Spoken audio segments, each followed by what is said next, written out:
China has been expanding its nuclear arsenal at a pace that far outstrips our own. Multiple STRATCOM commanders have called China's growth breathtaking.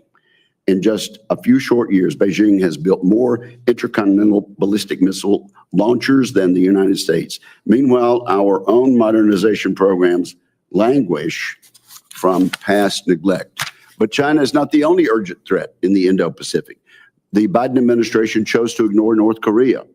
It allowed Kim Jong-un to increase his nuclear arsenal and project his military into European theater to aid Vladimir Putin in Russia's war against Ukraine. Kim Jong-un has abandoned the goal of unification of the Korean peninsula, and again, we'll want to talk about that, and has declared South Korea to be the principal enemy.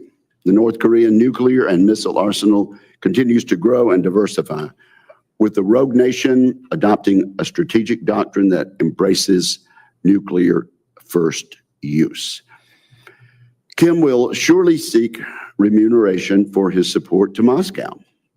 The Russian technology transfers and military assistance Kim receives will help him to further strengthen his strategic military forces, missile forces.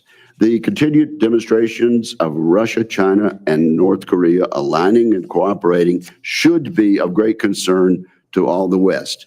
This concern should then lead to action. If we are to maintain global peace and stability, we must continue taking steps now to rebuild our military and reestablish deterrence. As I noted in my Peace Through Strength report last May, it's time to make a generational investment in our national security. I do believe that view is bipartisan. We must be able not only to deter and defeat the People's Liberation Army, but also to maintain deterrence in other theaters. Our adversaries, led by Beijing, are playing a global game. We must be smarter and more agile than they are across the board. Last year, Indo-PACOM's unfunded requirements list totaled $3.5 billion. This year's unfunded requirement list was $11 billion, and virtually none of that was funded under the full year CR. This is unacceptable, and also I hope we're going to get from everyone an accurate and full assessment of the various unfunded requirements. We need real growth in the FY26 budget request, in addition to a historic defense reconciliation package. We need more survivable long-range munitions, more assured U.S. command and control systems, and an improved ability to counter China's increasingly capable cyber and space systems. We need a wholesale overhaul of our logistics infrastructure and a rapid deployment of unmanned systems. We need a renaissance in our camouflage and deception programs, and we need a drastic improvement in our shipbuilding. The risk is simply too high for us to avoid making these changes. So I look forward to hearing from our distinguished and well-informed witnesses and having a candid conversation about what this committee and this Senate and this Congress can do this year to address these challenges. Senator Reid. Thank you very much, Mr. Chairman, and Admiral Paparo, General Brunson, welcome. Thank you for appearing today, and please convey our thanks to the men and women serving under your command and defending us. This is a challenging time for our forces in the Indo-Pacific. China is deploying a wide range of military, economic, and political pressures against its neighbors while aggressively challenging America's leadership in the region. The United States does not seek conflict with China, but we have deep economic and security interests in the Indo-Pacific that must continue to be protected through strong deterrence and smart competition. Several months ago, I traveled to Guam, South Korea, and the Philippines to assess our posture in the region. I observed a number of joint military exercises, met with allied leaders, spoke with foreign business leaders, and inspected our military infrastructure. Overall, I was impressed with our progress, particularly the development of our partnership with the Philippines and the remarkable emerging partnership between Korea and Japan. These relationships should inspire us to redouble the development of networks like the Quad, AUKUS, and ASEAN as we bring other nations into our security cooperation efforts. Indeed, as countless U.S. military leaders and diplomats have told me, The key asymmetric advantage our nation has over China is our network of allies and partners. With that in mind, I am concerned that the Trump administration is unraveling much of the progress we've made. Many observers fear that President Trump may shrink the U.S. troop presence in Korea and Japan, reduce our military exercises with both nations, and scale back plans for our joint forces headquarters in Japan. Despite the fact that Korea and Japan contribute significantly to burden sharing and hosting our forces. Although the president has temporarily suspended tariffs against our closest allies and partners, the last few days have undoubtedly sown seeds of doubt about America's stability and trustworthiness, feelings that would be amplified if the president decides to reinstate the sanctions after 90 days. In addition to dismantling America's soft power tools like the U.S. Agency for International Development, President Trump's actions serve only to push our friends away from us, and that is not appropriate. Admiral Paparo, General Brunson, you engage with our foreign partners every day, both as a matter of diplomatic leadership and military necessity. I am interested in your views on how tensions with our allies would disadvantage your forces and America's interest in the region. Admiral Paparo, Taiwan remains the most dangerous flashpoint in our competition with China. We have seen a recent surge of aggressive Chinese military exercises around Taiwan's airspace and territorial waters, and the world has a right to be concerned. In several consecutive National Defense Authorization Acts, this committee has provided new security assistance tools to help develop Taiwan's capabilities and strengthen our own posture. In particular, the Taiwan Security Cooperation Initiative and the Indo-Pacific Campaigning Initiative should enable greater support and training for Taiwan and facilitate Indo-PACOM's increased exercises and freedom of navigation operations, consistent with the Taiwan Relations Act. However, your command has once again had to divert ships and aircraft for prolonged and intensive operations in the Middle East. Admiral Paparo, I would like to know your assessment of Indo-PACOM's readiness to carry out your missions, as well as the United States' broader strategy in the region. Key to America's success in the Indo-Pacific is the posture of our forces in South Korea. As I mentioned, I am encouraged by the recent progress we have seen in the trilateral relationship among South Korea, Japan, and the United States, and I hope that developments like these will provide more opportunities to engage other regional partners. As we do so, we must continue to manage the threat posed by North Korea. We know that Kim Jong-un continues to view nuclear weapons as, quote, the ultimate deterrent against foreign intervention, and he intends to gain international acceptance as a nuclear-armed state. North Korea's relationships with Russia also continues to grow, especially in light of North Korea sending troops and weapons to support Putin's invasion of Ukraine. And Kim Jong-un is likely receiving technical assistance from Russia for missile and nuclear capabilities. General, I would appreciate your view on the current threat from North Korea and how your forces are maintaining readiness through training and exercises with their South Korean counterparts. Again, thank you to our witnesses. I look forward to testimonies. Thank you, Mr. Chairman. Thank you. We'll now recognize each of our panelists for opening statements. And General Brunson, you went first in the closed session. Would you like to do that again? My boss says yes, so I do. Thank you for giving me at least the illusion of choice. Chairman Wicker, Ranking Member Reed, and distinguished members of this committee, thank you for the opportunity to speak to you today. I'm honored to appear before you for my first posture hearing in front of this committee as the commander of United States Forces Korea, Combined Forces Command, and United Nations Command. I'd like to take a moment just to simply thank you all for your steadfast leadership, your friendship, and your critical support to our service members, their families, our civilians, and the contractors who support us around the globe. But I especially want to thank you for your continued time and attention to the people of the Republic of Korea and the soldiers, sailors, airmen, guardian, and Marines who serve there on the peninsula. I'd also like to thank the Korean people right now for their continued resilience through challenges and hard times. I'd like to thank them for their dedication to our alliance. And I'd also like to thank them for their continued provision of an environment that allows us to build, sustain, and retain the readiness that we develop on the peninsula. In my career, every opportunity that I've had to lead our nation's men and women has been an honor. It's a privilege to serve alongside Admiral Paparo, our friends, our partners and allies in the region, working to strengthen our ties, to further security, freedom, and prosperity amongst the nations.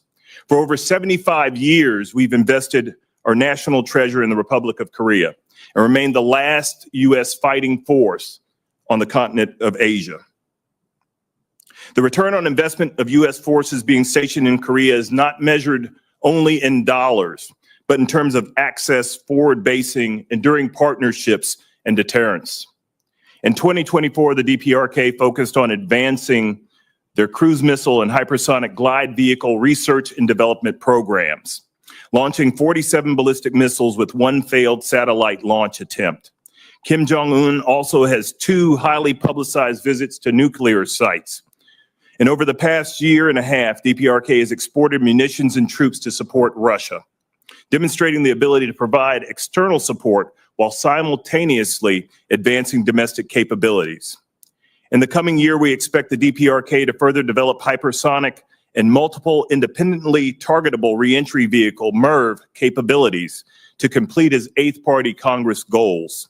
Kim Jong-un's leadership has shifted focus from reunification to declaring sovereignty. This change is evidenced by the hardening of DPRK's southern border, the rejection of reunification discussions, and the destruction of unification monuments and buildings.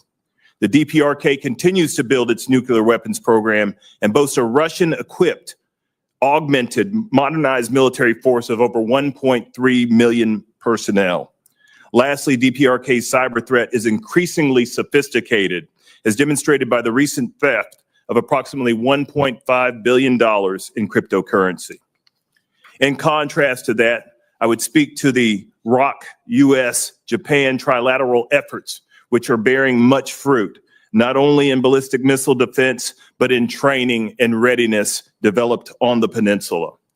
I thank you all for allowing me again to appear before you. I look forward to your questions, and thank you. Thank you, General. Admiral Paparo. Chairman Wicker, Ranking Member Reed, and distinguished members of the committee, thanks very much for the opportunity to appear. With me over my right shoulder is United States Indo-PACOM's Senior Enlisted Leader, Fleet Master Chief, Special Operations, Dave Isom. This is his last hearing. He's retiring after 38 years of selfless service as a SEAL and Special Operator. Speaking of asymmetric advantages, the NCO Corps of the United States of America is one of the Joint Forces' absolute asymmetric advantages. Fleet Isom's leadership in this critical duty has been exemplary. It has been indispensable to my own transition as the commander of U.S. Indo-PACOM. He's been indispensable to me personally. I honor his service. In a region that's home to over half the Earth's surface and half the operational joint force, Indo-PACOM faces a confluence of challenges. China's unprecedented aggression and military modernization poses a serious threat to the homeland, our allies, and our partners. In 2024, the People's Liberation Army demonstrated growing capabilities through persistent pressure operations, with military pressure against Taiwan increasing by 300%. China's increasingly aggressive actions near Taiwan are not just exercises, they are rehearsals. And while the PLA attempts to intimidate the people of Taiwan and demonstrate coercive capabilities, these actions are backfiring, drawing increased global attention and accelerating Taiwan's own defense preparations. As General Brunson said, North Korea's development of advanced nuclear weapons and ballistic missiles pose a direct threat to our homeland and our allies, and are executing a deepening cooperation with Russia. Russia's growing military cooperation with China adds another layer of complexity, creating a compounded challenge with the deepening cooperation among China, Russia, and North Korea. And China and Russia's Pacific Fleet is a growth enterprise. U.S. Indo-PACOM deters these challenges to regional stability and competition and crisis while maintaining the availability to prevail. But that margin is eroding, as Chairman and Ranking Member have discussed. In 2024, we conducted 120 joint exercises, among them 20 major joint exercises, including not just the U.S. Joint Force, but allies and partners. we continue to strengthen the relationship with Japan, South Korea, Australia, the Philippines, India, Taiwan, the ASEAN nations, Pacific Island countries, and in fact, European partners are active in the theater. As the first priorities, we must be dominant in space and across the information environment, leveraging capabilities to counter the PRC's command, control, intelligence, surveillance, reconnaissance, and targeting complex. This will enable us to gain a non-linear advantage over potential adversaries. In fact, to maintain and increase that non-linear advantage. To maintain credible deterrence, Indo-PACOM requires additional sustained investment in long-range survivable fires, in integrated air and missile defense, in force sustainment, with an emphasis on autonomy and AI-driven systems. China's outproducing the United States in air, missile, maritime, and space capability and accelerating these. I remain confident in our deterrence posture, but the trajectory must change.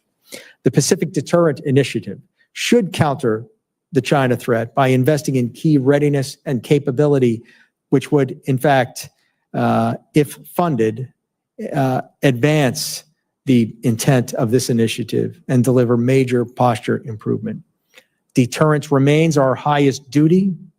However, that must be backed up by the real capability to prevail in combat. The joint force remains confident, resolute, and determined to prevail.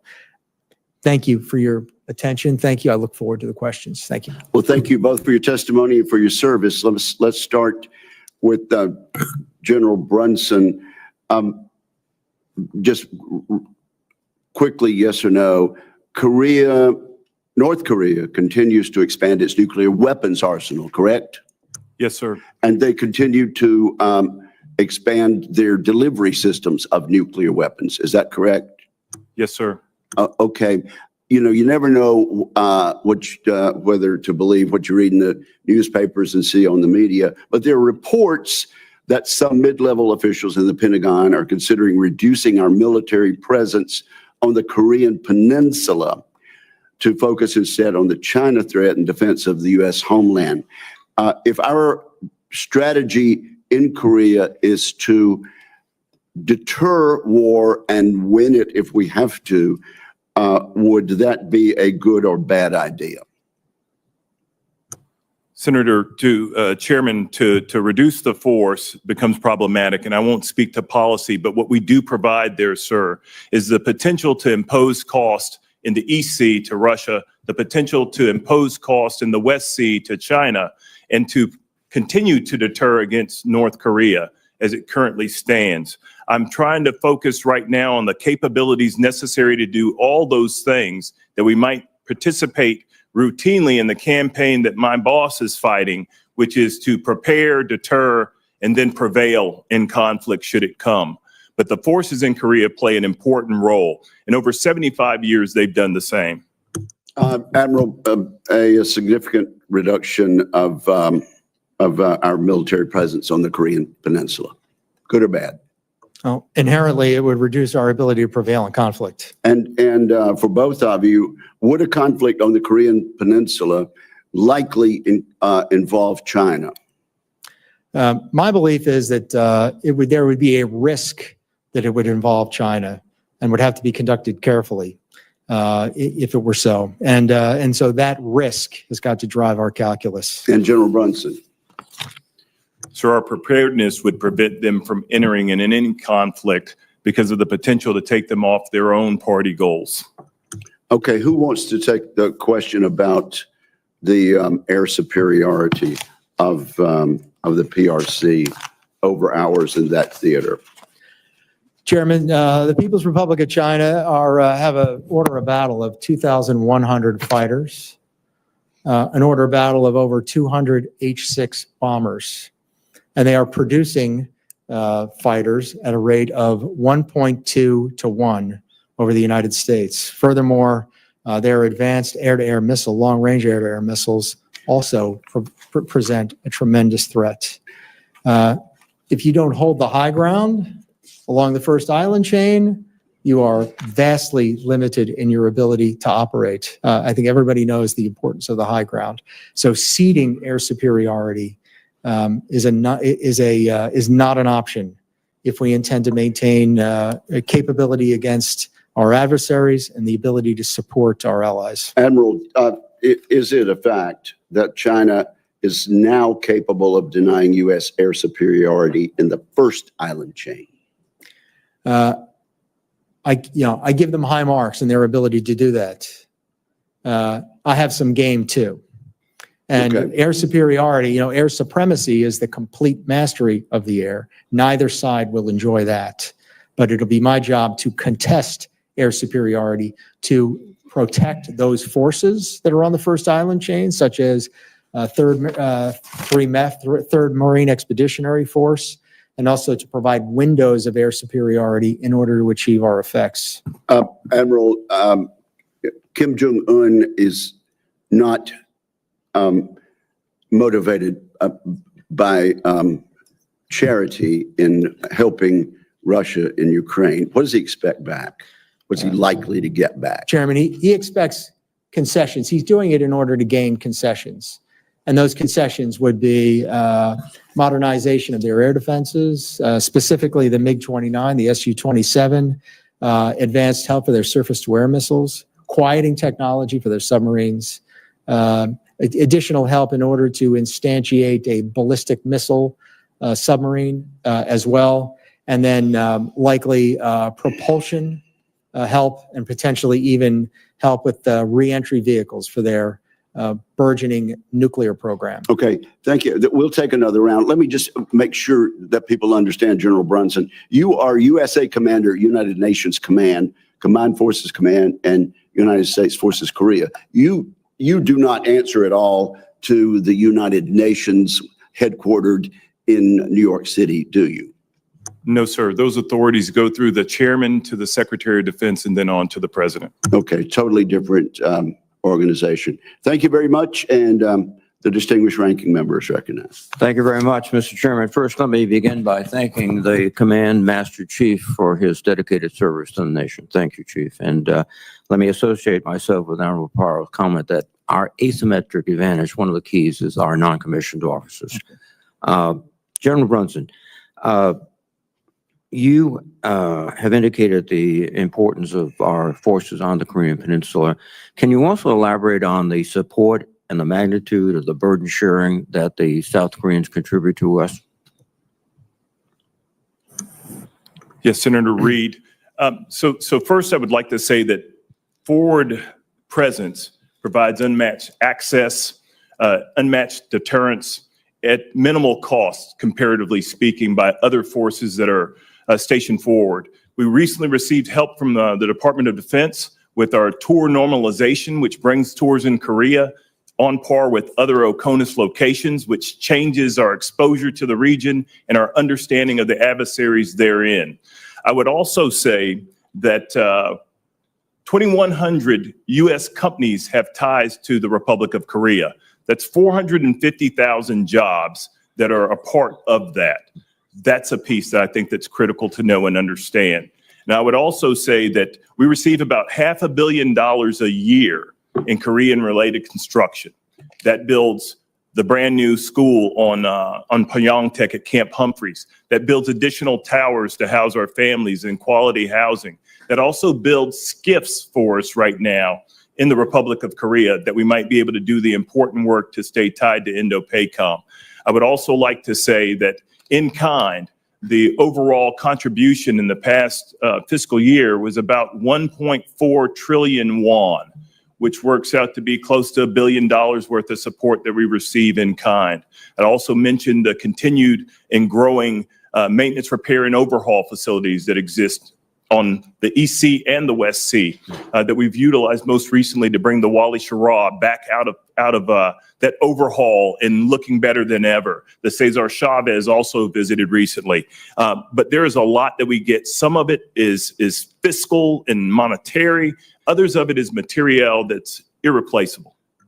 General Brunson, again, in previous National Defense Authorization Acts, we have established a manpower floor of 28,500 troops. as a demonstration of our unwavering commitment to the U.S. Republic of Korea alliance and also the strategic reasons you said. Would you suggest we include such language again? Yes, sir. Thank you. Admiral Paparo, can you give us your perception as the overall commander of the value of the South Korean forces to us and the presence of our troops on the peninsula together with the contributions they're making, the South Koreans? Ranking Member, in addition to the elements laid out by General Brunson, Korea makes significant contributions outside the Korean peninsula, and that is in their participation in multilateral exercises, including Pacific Partnership, among many others. And so in the ability of that force to deter conflict, the ability of that force to avoid from having two conflicts at once by dint of the strength of the capability, and by what they're doing in the trilateral relationship with Japan, that growing trilateral relationship with Japan, and on their path to become a global pivotal state. They are a key partner in the Western Pacific with a purview that goes far beyond just the Korean Peninsula. Thank you very much, sir. I mentioned in my opening statement that currently you have forces that have been transferred into CENTCOM, the Carl Vinson Carrier Group. Open sources suggest 6 B-2 bombers are Diego Garcia with supplementary tankers. What effect does these have on your capabilities? Well, presently, for Carl Vinson, we do have George Washington coming out of Yokosuka very shortly, and Nimitz is at sea. And, we have to maintain a high state of indications and warning so that we can get those forces back if there is a crisis with greater exigence than there is one in the CENTCOM AOR. And I owe the Secretary and the President constant vigilance on this and a constant awareness of that force's ability to that which is assigned to U.S. Indo-PACOM, its Carl Vinson Strike Group, and a Patriot Battalion. If need be, they return to the Indo-PACOM theater for a higher priority threat. Thank you very much, gentlemen. Thank you, Mr. Chairman. Thank you, Senator Reid. Senator Cotton. Gentlemen, welcome back. Admiral, let's take a step back to first principles. We've talked a lot here about the threat that China poses to Taiwan and what you're doing to try to address that threat. I'd like you to explain why that threat is so severe. Some people might look at the map and say, well, Taiwan is a small island and it's really far from us and it's really close to them. And China has marched into Tibet in the past, and they've marched into Hong Kong in the past, and that was bad, and they shouldn't have done those things. But it didn't lead to World War, and it didn't lead to Great Depression. On the other side, you've got one of your ancestors, so to speak, Douglas MacArthur, who said at the dawn of the Korean War that the domination of Taiwan by an unfriendly power would be a disaster of utmost importance to the United States. He was speaking then, as we do today, of communist China. Ian Easton, a Naval War College professor and one of the military's leading experts on Taiwan, says that it's possible that the Chinese invasion of Taiwan would cause a 21st century version of the Great Depression. And the famed investor Ken Griffin put it more bluntly, it's an immediate Great Depression. So why is it that Taiwan is different? Why is Taiwan such a hot flashpoint? Why could it lead not only to a catastrophic war, but also global Great Depression? Why should Americans care about an island on the other side of the world? Senator Cotton, that last point is quite salient. Many a research organization postulate that conflict in the Western Pacific over the Taiwan question would result in a 25% GDP contraction in Asia and a knock-on effect of 10 to 12% GDP reduction in the United States of America, with unemployment spiking 7 to 10 points above base and likely 500,000 excess deaths of despair above base as well. And this is just the importance of the regional stability to the world economy and its effect on people's lives. And this is as a function of freedom of navigation. It's a function of the world dependency on semiconductors. In the longer term, For the United States, our strategic center of gravity is our network of alliances and partners. The sum total of 350 million people's talent, 130 million Japanese, 130 million Philippines, 25 million Australians, not to mention 500 million in Europe, as well as partners in across the globe. The knock-on effect of the brittleness of that network of alliances and partnerships means that some of the states could confer and submit to the PRC's mode of exploitation en route to their long-range goal of setting the rules of the world and reaping the benefits of that. And then finally, some nations in the area of responsibility will submit, but others, it would never happen just because of the historic tensions. And in that case, the proliferation question comes to mind, with nuclear-armed states that are treaty allies with the United States and minimal warning for launch among those nuclear states. It is of vital interest for the United States. My job is to have a force ready to make those choices. You know, I don't make the choices on whether or not it's important or not. I'm explicating how it is. And my job is to present those options to the commander-in-chief to be ready to fight and win. And to be clear, a lot, if not all of those consequences would follow whatever the outcome of a conflict over Taiwan, whether China succeeds in going for the jugular or fails, or there's some kind of indecisive outcome. Simply having the conflict over Taiwan, which is such a center of gravity in the modern economy, could lead to many of the consequences you just outlined. Yes, sir. Yeah, I can't quote the source. I will later, but most of the things I've studied indicate that American intervention would have that impact. A successful American intervention would potentially do so. So still a grave result, but half as grave with savings of a lot of human misery. So the key then is to prevent the war from happening in the first place. We don't want to be in a situation where we have to win a war over Taiwan. We want to stop it from happening. And the way to do that is through strong military and resolute, confident leadership. What do you need most that you don't have right now to deter that conflict from happening in the first place? Senator, counter C5 ISR capabilities in cyber, space, counter space, to ensure that the United States can see, understand, decide, act, assess, learn faster than the PRC can, to enhance our ability to blind, to deceive, and to destroy the adversary's ability to see and sense. And then in addition, the requirement to effect those long-range fires and effects that make the joint force effective in attacking centers of gravity, the platforms that they ride on, the sustainment that sustains them, absolutely key and critical foundation, and then the critical infrastructure across the theater that enables the force to reach the principles of expanded maneuver and puts geography on our side, which it is. Thank you. Thank you, Senator Cotton. Senator Hirono, you are recognized. Thank you. Welcome, Admiral Paparo. It's always good to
very large funding gap is not addressed in this year's NDAA?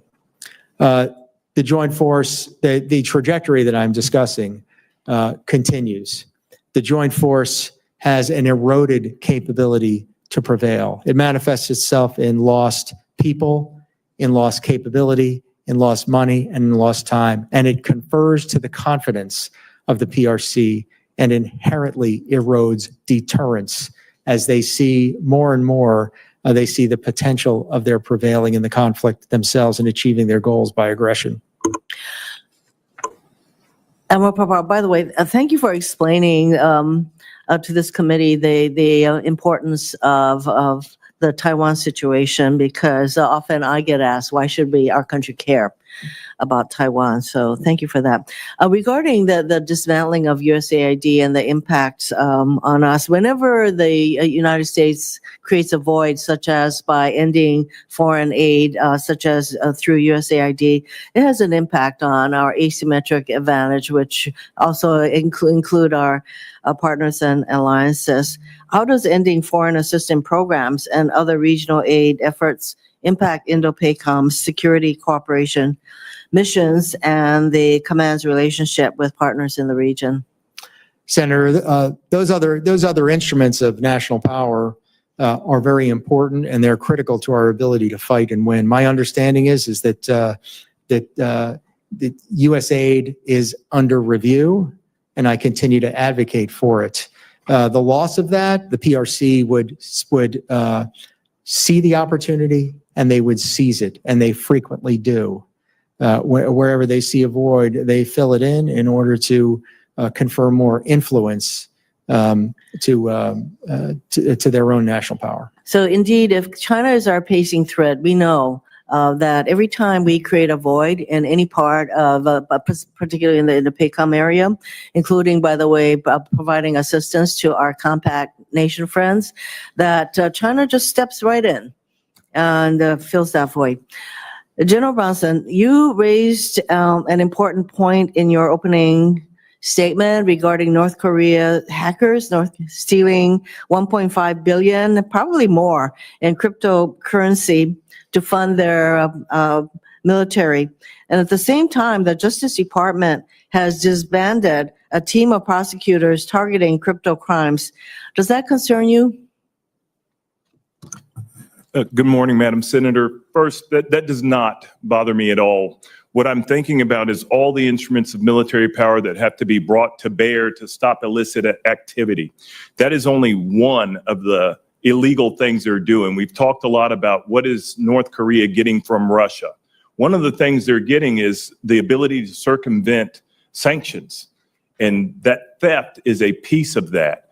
Ma'am, I'm also encouraged by the fact that we can see what's going on. Do you have an awareness of the Department of Justice's team that targeted and basically was able to prosecute to the tune of billions of dollars crypto crimes? Are you aware of that team, highly successful team that is being disbanded? Yes, ma'am, I am aware of that team. However, I believe that we have the instruments to continue to proceed to prosecute these crimes. That's somewhat reassuring, but I think that with all the crimes that are going on in the crypto space, I think that we should not be disbanding any efforts that we have in that space. Thank you, Mr. Chairman. Thank you, Senator Hirono. Senator Ernst, you are recognized. Thank you, Madam Chair and gentlemen. Thank you for being here, Admiral Paparo and General Brunson. Chief, good luck to you in your retirement. Thank you so much for your service. I'll go ahead and start with Indo-PACOM. Admiral, thank you so much. As you've clearly laid out for the committee today, the Indo-Pacific is growing very dangerous. It is extremely complex. Our deterrence depends not just on our war-fighting capability, but also on the ability to sustain our operations. I started my career as an engineer, became a transporter, and ended my career as a logistician. Not a big, sexy topic here in this committee, but it is absolutely necessary that we talk about it.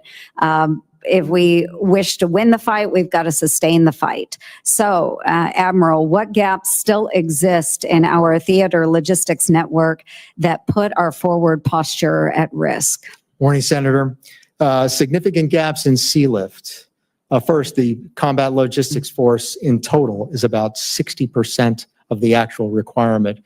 We account for that by hiring console tankers and by contracting other capabilities. But when the unforgiving hour comes, the only ships that will be able to commit to areas to put into harm's way will be gray ships. And as I utter these words, 17 of those combat logistics force ships are laid up for lack of manpower. In addition, I discussed in the previous committee, we have to have many millions of pounds of fuel, of jet fuel in the air for every capability. And so our tanker fleet is below what we need. We account for that for some contract air services as well. But once again, those same factors obtain for you have to have a gray tail, and then finally just cargo lift and the number of short tons of C-17 lift.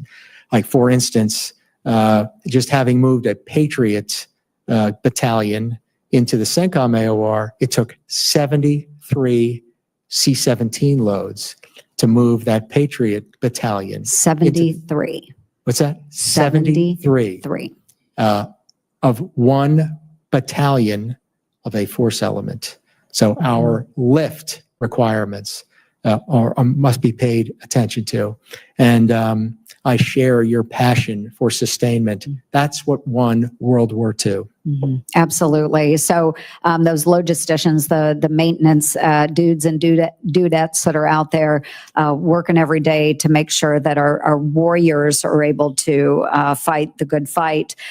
So with that, you talked about contractors, and we use them extensively. But how can Congress help accelerate the improvements necessary in Indo-PACOM when that hour comes? Well, I think we've got to get at the problems of why we don't have enough combat logistics force, and that's shipbuilding, why we don't have enough labor, and those are looking hard at pay and incentives in order to recruit and retain those people. Rates of production and diversifying the tanker fleet is key, and then continuing on to find alternatives of lift capability that we can order into harm's way. And then over top of all of this, we're incorporating artificial intelligence tools with command and control tools so that it's not an on-demand system, but so that we are executing that absolutely indispensable joint function as effectively as we possibly can. We are an AI-enabled headquarters, and that's important too, but you can't AI your way out of a material deficiency. Right. I agree completely. And we need to spend more time on this topic. But just very briefly, General Brunson, I apologize. I've got 30 seconds. We rely heavily on allies, neighbors, friends, or force multipliers, but so do our adversaries. We've heard that there are North Koreans now that are fighting the fight over in Ukraine. Can you tell us, what are the North Koreans learning from this experience, and what will they take back to your region? Ma'am, I've said several times now in several hearings that we can't confuse the tactical lessons that they're learning with strategic benefit. What we've got to understand is that they've done some things. There's been strategic movement. There's been operational maneuver, that they're learning some things, but it's the technology that's coming back in that is a threat to the Republic of Korea and the world. Wonderful. Thank you, gentlemen, very much. Thank you, Senator Ernst. Senator King, you are recognized. Thank you, Madam Chair. General Brunson, without our presence on the Microphone. without our presence on the Korean Peninsula, would Kim invade the South? Sir, I would tell you that I don't believe he would. But what I would tell you is he would take advantage of other weapons and systems that he has, conventional, to limit the Republic of Korea's great growth that's taken place over the past 75 years. I think that if we look at the hardening that's occurred on his border at the present time, the fences have been raised, mines have been seeded in the demilitarized zone. I think that what we see is Why is he doing that? Is there any threat that the South Koreans are going to invade North Korea?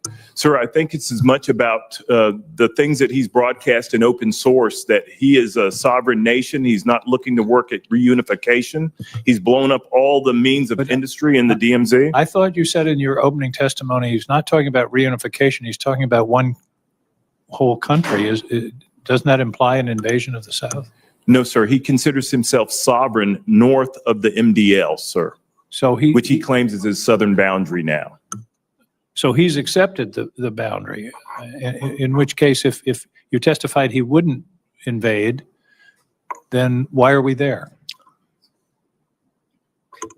I think it's, Senator, I don't think it's a matter of whether he'll invade or not. I think that these intentions to cordon off North Korea could very well be temporary. And so to say, will he invade or won't he invade, we're talking about probabilities. With the loss of the force on the Korean Peninsula, there's a higher probability that he would invade. Well, that was my expectation when I asked that question. I would assume that if we weren't there, it would encourage him to take steps to try to cripple the South. I think it's essential. We have a treaty ally. It's the number 10 economy in the world. Our economies are very much intertwined. KJU's intentions could shift with the wind.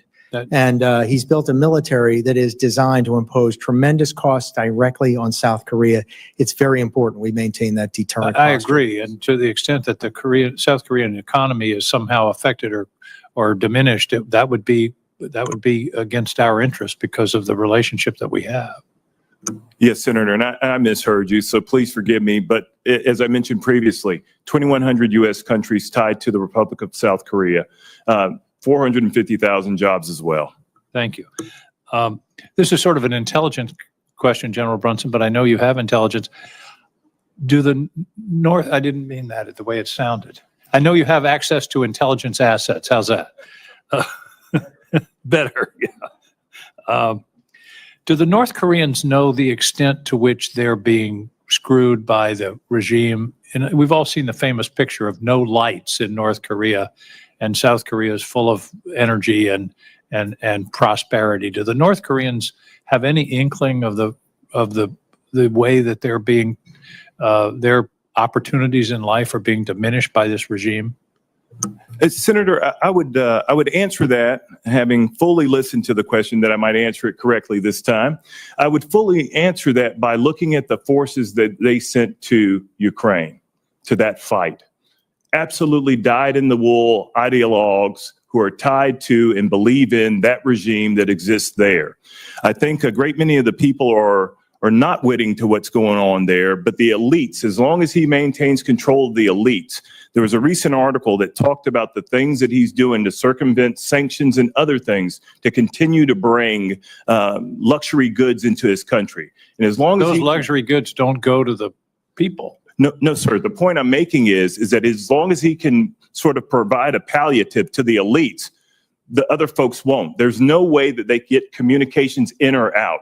One of the things that was coming from the NGOs going to the North was radios.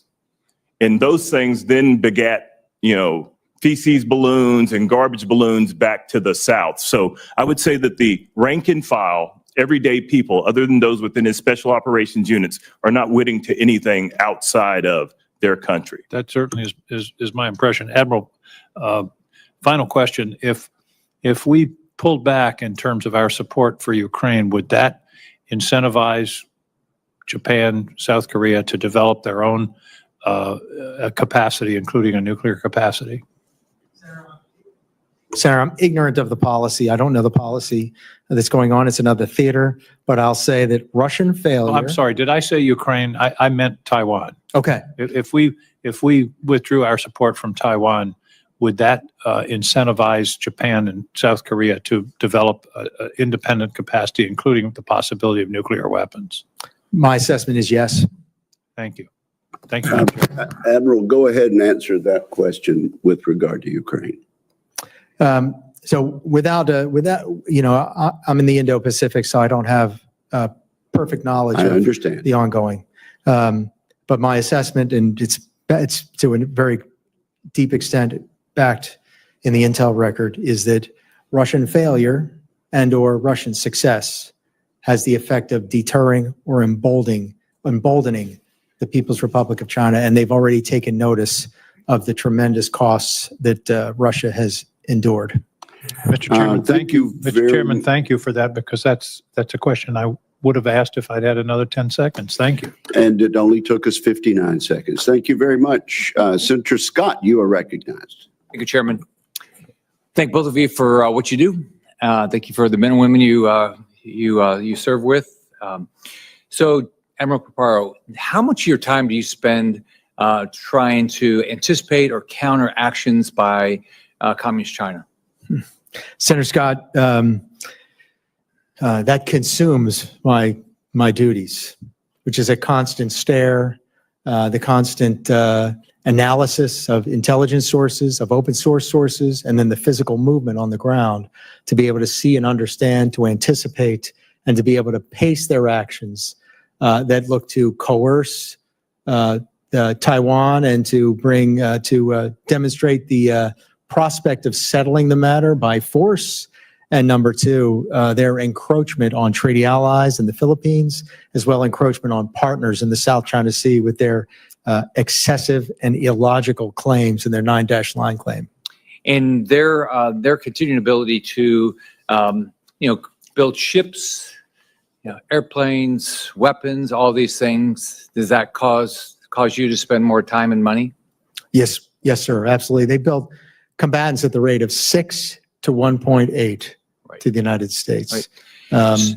And I could go through every force element that we're talking about. Before they joined the World Trade Organization and before we allowed them to basically sell whatever they wanted to this country, did they have a military that you had to spend a lot of time worrying about? Just by dint of the weight of the civilization, we worried about it. We've had to worry about this now for since 1949, but it's step level change. In the last 20 years, they've increased their military 10 to 15-fold. All right. So if they didn't have the economy they have, which is completely created by selling goods and services to the American citizens, they would not have the resources that you would have to spend your time and money to try to counteract. The society has grown greatly. That was a matter of design for the international community, but unanticipated was the aggression and the buildup that followed. So your life would be better if no American bought any Chinese product or used any service, and no American dollar went to Communist China.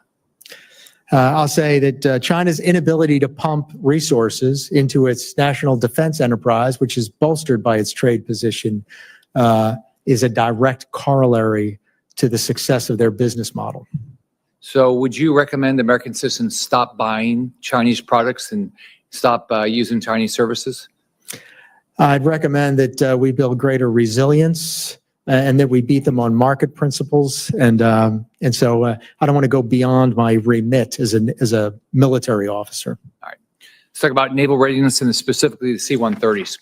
The Marine Corps and Air Force are 100% recapitalized on the C-130s. The Navy needs over 30 C-130s and yet to program for this critical tactical airlift platform. The Navy now, I think, only has one under contract. Does that concern you? Should we be doing something about it?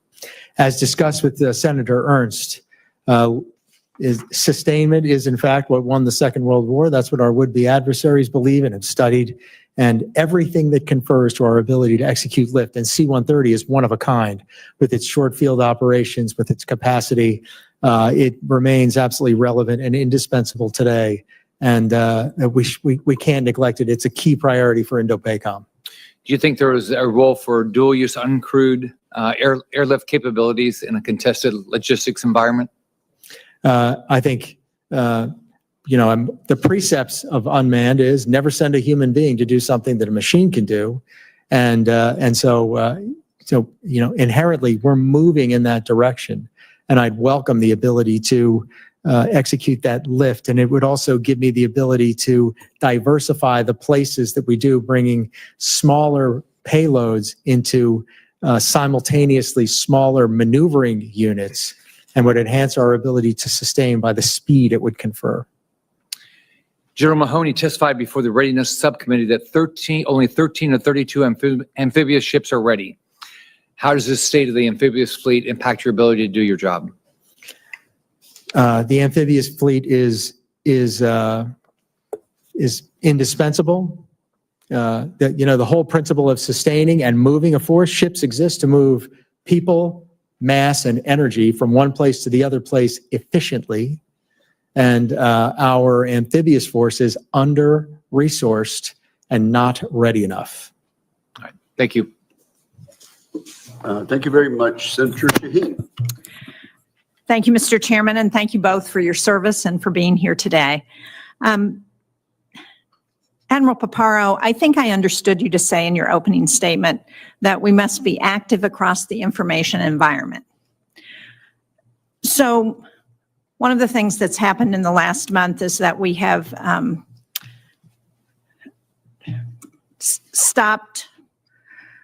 we've pulled the plug on Voice of America and Radio Free Asia.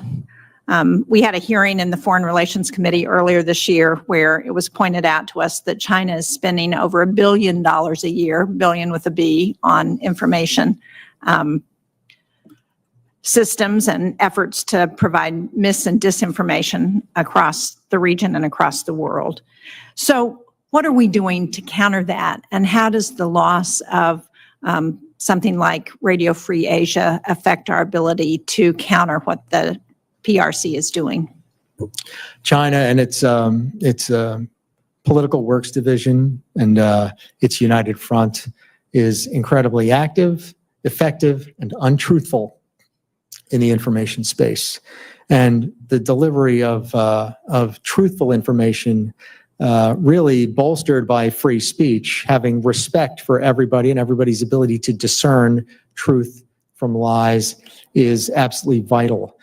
We do have an effort that is companion, that is where Special Operations Command is nested within this unit with their capabilities to execute information operations, but it's focused in the military space as it should be, given the fact that we're in the military. But in my opinion, we must work hard to counter PRC misinformation and disinformation, and our own principles of free speech greatly enable us to have faith in people to be able to suss out truth from lies.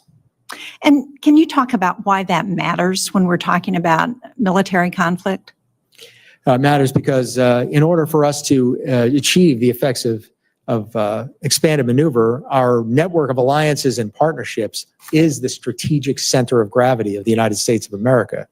And so inherently, because governments are accountable to the people they serve, that public opinion will have a great bearing on whether or not those allies and partners are a party to enable a coalition, because the bigger the coalition, the greater legitimacy, the greater capability, the greater access, spacing, and overflight.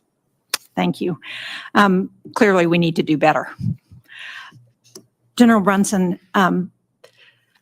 South Korea and Japan recently renewed negotiations with the PRC toward free trade talks that had been stalled since 2012.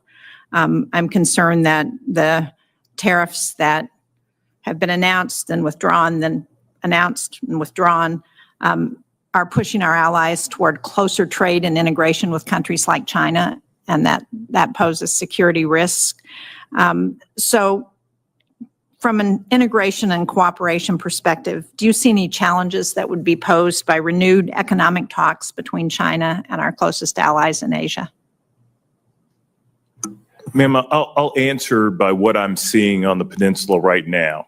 My concerns would be, my hackles would raise, if you will, and I'll allow my boss to answer for the wider region. But if we were not continuing to move along the pathway for the bilaterally agreed upon OPCON transfer, if we weren't able to move on that path by way of economic challenges facing the nation, that would bother me. If we had impacts that led to lessening human and procedural interoperability coupled with technological interoperability being lost, that would concern me. And I think Admiral Paparo made a very good case on the economic circumstances earlier in response to Senator Cotton's question. But I want to ask a follow-up on this with respect to the political dynamics in the Republic of Korea, which you referred to in your opening testimony. And the democratic process is playing out, but we expect an election. And are there concerns that depending on the outcome of that election, it will affect our relationship with ROK? Ma'am, the realities of the region, where Korea sits, the adversaries which they can impose cost upon, is going to keep us in good stead going forward. Thank you. Thank you both. Thank you very much, Senator Budd. Thank you, Chairman. And again, thank you all both for being here. Good to see you again. So last weekend, a fresh rotation of fighter units arrived at Kadena Air Base, including the 336 Fighter Squadron from Seymour Johnson Air Force Base. Can you speak to their mission while deployed and how they fit into the larger strategy, Admiral? Senator Budd, good morning. Kadena Air Force Base and the wing there is a critical mobile dynamic capability that is just not fixed in Kadena, but has the ability to move throughout the area of responsibility under the principles of agile combat employment. And so this is our on-point contact layer, immediate ability to impose costs, immediate ability to achieve ephemeral air superiority in the AOR, and it's a foundation on which the larger forces that would flow in the event of a conflict rests.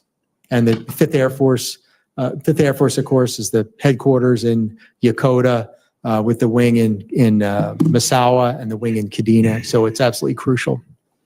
Thank you for that. And heaven forbid, I mean, we hope this never happens, but should deterrence fail in the region, does the Strike Eagle have a role to play that can't be accomplished by other fighters, Admiral? Yes, sir, it does. And I mean, with F-15EX coming on board and with what that portends, with its dominant electronic warfare capability, in addition to the already dominant elements of range, speed, sensors, and payload of the mighty Eagle, former Eagle pilot myself on exchange, but without being a homer for it, indispensable.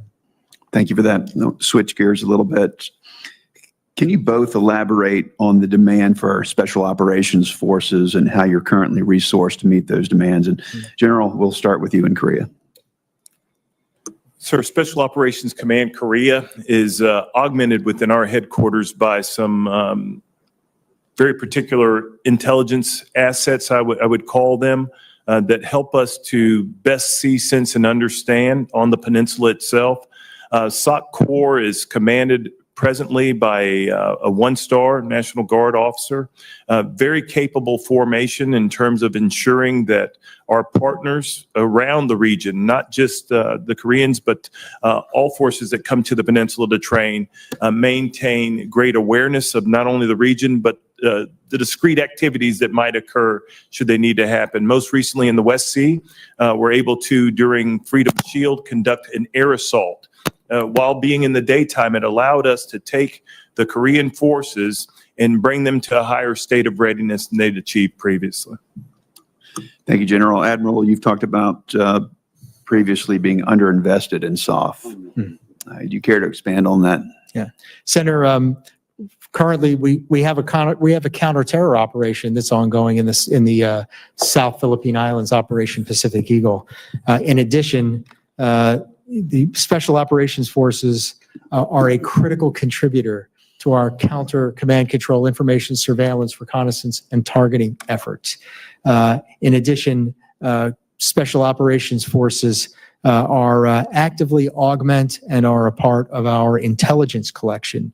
And this is all notwithstanding the immediate ability to do some of the more traditional roles as direct action. And so I've been working closely with General Fenton on this to be able to define to define to him exactly how much special operations forces that we have. But I believe that we want, and well, I know I want, and we need more. And I can gain a lot of early leverage and a lot of deterrent capability with more SOF. Thank you, Admiral. General, does the increased military cooperation between DPRK, Russia, and China concern you as it relates to containing escalation on the Korean Peninsula? And if so, what does that mean for the role of SOF in prevention? Well, it does worry me. It worries me by virtue of the fact of the things that I'm seeing that SOF helps us to see, whether that be with them operating their own UAS or whether that's them doing operations in the region. Most recently during Freedom Shield, we saw Chinese ships violate and come across the northern limit line in the West Sea. And in the EC, we had violation of the Korean Air Defense Identification Zone by the Russians. And seeing them work together along with the information, what was going on in the information environment, SOF helps me to counter some of those things. Because what happened was North Korea said, hey, they need to stop these illegal exercises, working together with the US and the ROC coming together. And then you had these two other adversaries take actions in the region which have to be countered. And I don't mean countered in a kinetic fashion, but there are non-kinetic things that SOC core allows us to do that we might counter in the information space and other domains to continue on with our mission. Thank you both. Thank you, Senator Budd. Senator Kane. Thank you, Mr. Chair, and thanks to our witnesses. Admiral Paparo, I'd like to direct this question to you. The discussion has had an awful lot, as it should, about North Korea, about China. I want to ask you about the cooperation that we're seeing some of our adversaries engage in. So in the Indo-PACOM, talk about joint activities between Russia, China, and North Korea, and the growing closeness of the relationship and the threats that pose to the work that we do with our allies. Morning, Senator Kane. It's a transactional symbiosis where each state fulfills the other state's weakness to mutual benefit of each state. For instance, is that China has provided 70% of the machine tools and 90% of the legacy chips that's enabled Russia to rebuild its war machine. And then coming back to China is potentially submarine quieting help, as well as other help in some of the areas where Russia is strong. In addition, you've got the North Korea that are sending thousands, maybe hundreds of thousands of artillery shells and thousands of KN-24 short-range missiles to Russia with, as General Brunson said, the expectations of concessions coming back in the form of air defense, surface-to-air missile help, quieting terror, to help with their Kilo submarine fleet, and so forth. And then finally, in the physical space this last summer, I saw the longest range joint patrol of PLA Navy and Russian Pacific Fleet formation in the Bering Sea. And so they're deepening their ability to operate together, and they're demonstrating that by going further afield and in bigger formations. Quickly, I just would like to ask for your impression of the importance of the AUKUS framework in the Indo-Pacific. AUKUS is it's going to confer a generational advantage on both countries, but I cherish the advantage it confers on the United States of America. And so, I'll say, first of all, the ability to operate out of Sterling in submarine rotational force west in Sterling gives the American submarine force an Indian Ocean port. It gives us the ability to range the Indian Ocean without limitation in the Straits of Malacca, the Lombok, or the Sunda Strait. It's a straight shot to the South China Sea, closer and faster than Hawaii, San Diego, Bangor, Maine, and then Australia's contribution into the Defense Industrial Base $3 billion investment in the submarine defense industrial base. Yeah, imagine Congress having that debate about whether we would invest $3 billion in the Australian workforce. It would be a very tough discussion here. It'd be And the worth fact it, though. that it'd be worth it, but the fact that the Australian Parliament made that investment in the U.S. workforce demonstrates the degree to which they're concerned about China. Let me just do one last thing here. I have filed a resolution with a number of my colleagues to turn off the global tariffs imposed by the president last week, which are now somewhat on pause. There's still a 10% tariff. I'm not going to ask you about the policy, but I just want to point out one of the reasons I filed the motion. Primarily, it's because it's a tax increase on American consumers, but I don't think we should treat allies badly. Use Australia as an example. You've talked about how AUKUS is very important. The president has imposed a tariff on Australia. We have a trade surplus with Australia. Not a deficit. We have a trade surplus with Australia. So why put a tariff on their products? How about other allies? Japan, 25% tariff on Japan. Why 25%? The measure of the tariff was not Chinese trade barriers. It was the trade deficit that we have with Japan measured by deficit in goods. It did not include the full trade picture, goods and services. If you add in services, all these trade deficits actually get narrow because the U.S. is such a great exporter of services. But even if there's a trade deficit in goods with Japan, of course there is. The trade deficit is we buy more of their stuff than they buy of our stuff. Our population is 3 times the size of the Japanese population.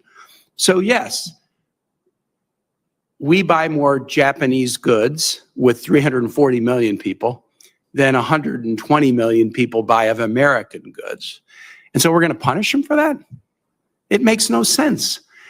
The primary reason I filed the challenge is because I don't want to tax American consumers with a big national sales tax. But the tariff strategy that punishes allies is no way to be strong in an international world where the U.S. has built allies over decades that provide some of our greatest edge, qualitative edge against our adversaries. So that's just an editorial comment, but thank you for your appearance. It surely is. Under the First Amendment, you are entitled to that, but I didn't hear a question. So we'll move along to Senator Duckworth.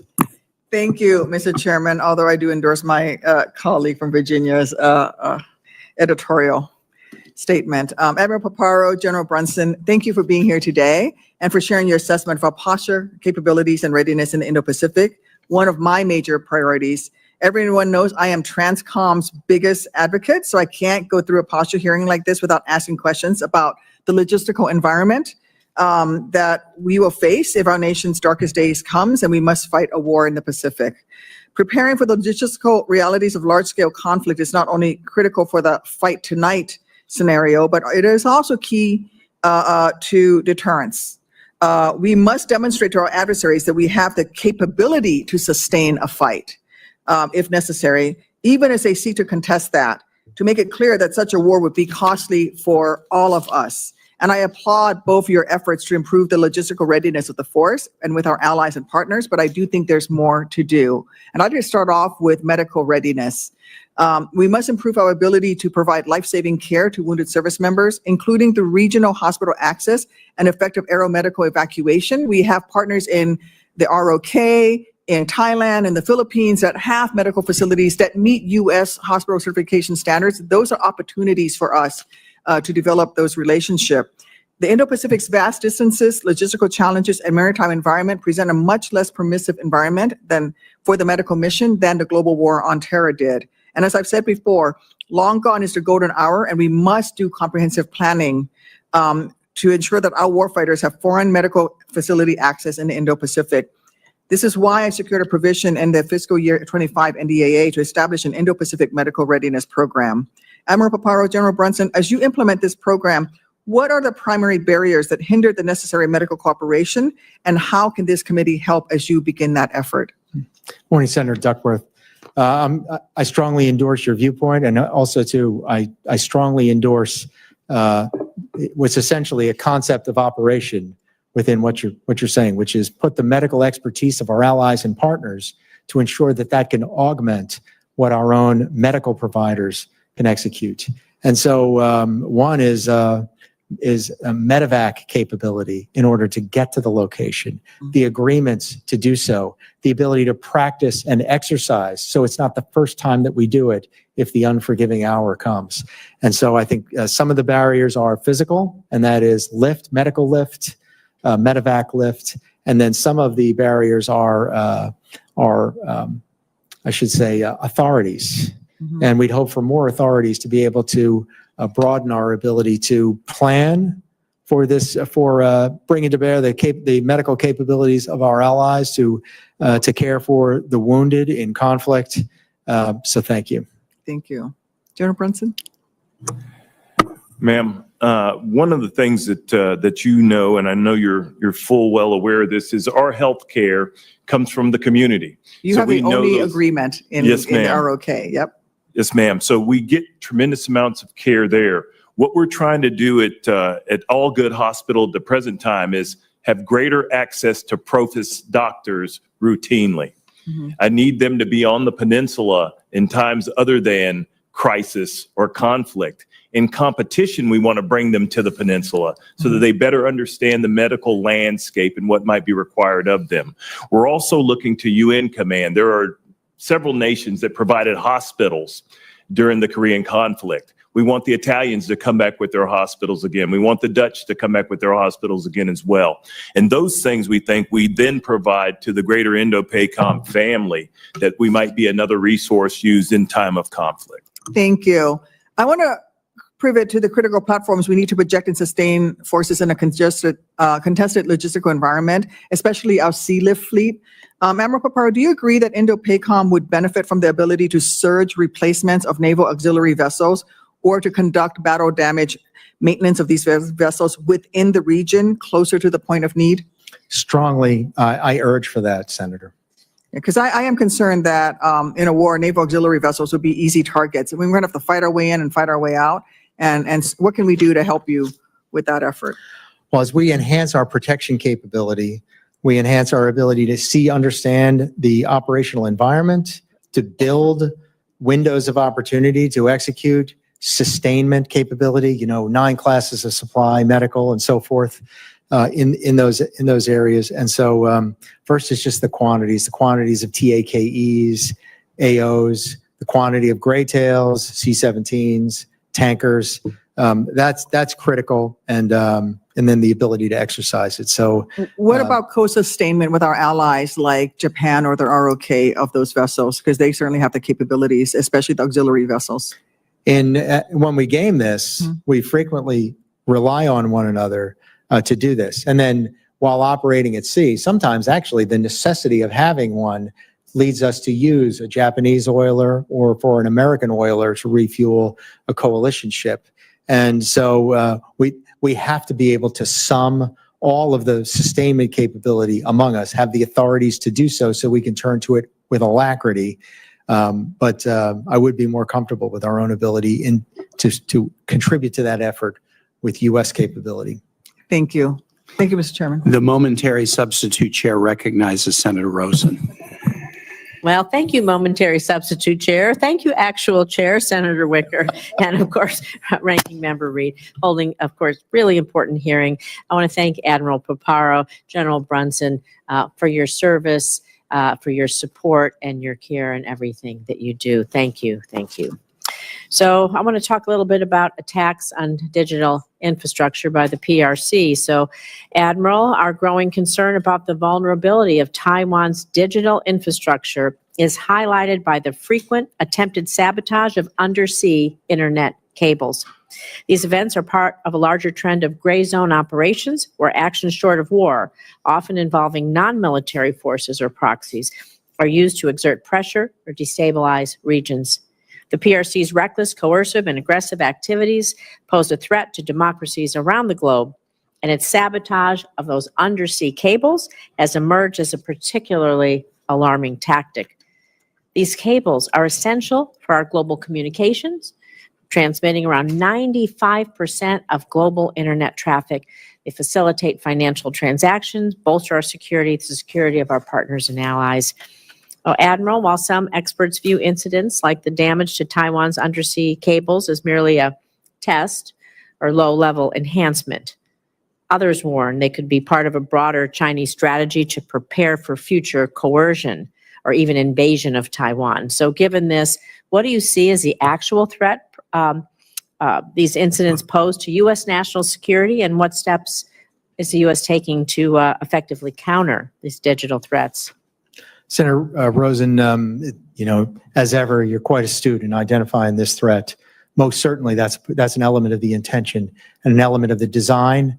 They would do so likely with People Armed Forces Maritime Militia, which enables them to execute this operation without potentially signaling an intent to go to war, but by weakening the information enterprise of the states over whom they're executing aggression. And I think the first is that the ability to penetrate from an intelligence standpoint and to be there in the locations where they would be otherwise cutting those cables in order to deter that activity. Second of all is the resilience to have other redundant networks that enable those states and their partners, including the United States, Guam, Hawaii, and so forth, to achieve what we need to do in the information environment, and that's proliferation in low Earth orbit, and not just one single constellation, but multiple constellations. Talk about how we can help Taiwan bolster its digital infrastructure. What do you think we can do to help them be sure? Yeah, I think training them to be able to, I shouldn't say training them, but enabling them to build that resiliency that's required, that if we're unsuccessful in our efforts to thwart their cable cutting, that there are other spectra and other means for information technology, so they have the proper bandwidth to prioritize those functions they have to within that bandwidth and latency that you get out of low Earth orbit, middle Earth orbit, among the many commercial constellations that are going into orbit. Thank you. I'm going to talk a little bit about North Korean support to Russia, because we see a growing alliance between North Korea and Russia, particularly in the context of the ongoing war in Ukraine. It presents new challenges for us in the United States and, of course, for our allies. So we know North Korea providing troops and munitions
you.